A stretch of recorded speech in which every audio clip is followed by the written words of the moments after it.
Les 4 écoles juridiques.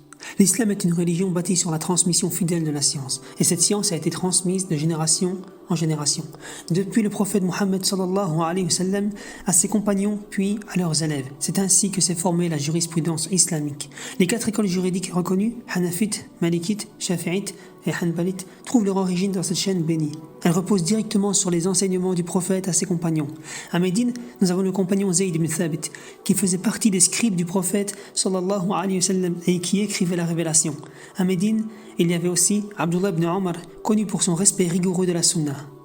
Parmi les élèves d'Ibn Omar, il y a Nafi', qui deviendra un des grands enseignants de l'imam Malik. Et il y a aussi Salim, qui enseignera à Zuhri, qui lui a enseigné à l'imam Malik. À la Mecque, il y a le compagnon Abdullah ibn Abbas, le cousin du prophète sallallahu alayhi wa sallam, qui a enseigné à Amr ibn Dinar, qui a enseigné à Sufyan ibn Uyayna, qui lui a enseigné à l'imam Shafi'i. L'imam Shafi'i fut aussi un élève direct de l'imam Malik, et il a enseigné ensuite à l'imam Ahmed ibn Hanbal.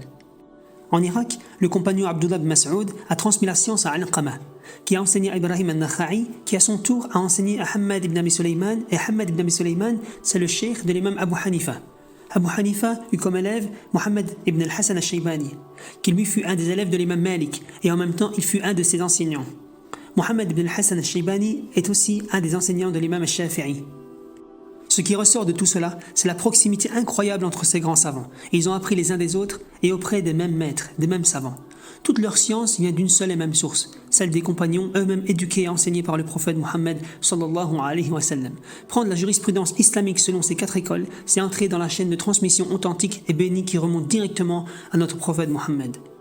Ainsi, celui qui aujourd'hui suit une de ces 4 écoles, l'école Hanafite, Malikite, Shafi'ite ou bien Hanbalite, est bel et bien sur la voie des salafs. Il ne fait qu'emprunter le même chemin qu'eux. D'ailleurs, tous les savants des siècles précédents s'affilient à une école et ont appris les bases de la jurisprudence selon cette école jusqu'à atteindre le niveau de mujtahid, le niveau qui leur permet de sortir de l'école juridique dans certains cas. Quant à nous, nous ne sommes pas des mujtahidoun, mais bel et bien des suiveurs, muqallidoun. Négliger ces écoles, c'est risquer de sortir de cette chaîne de transmission et s'exposer à la confusion et à l'erreur.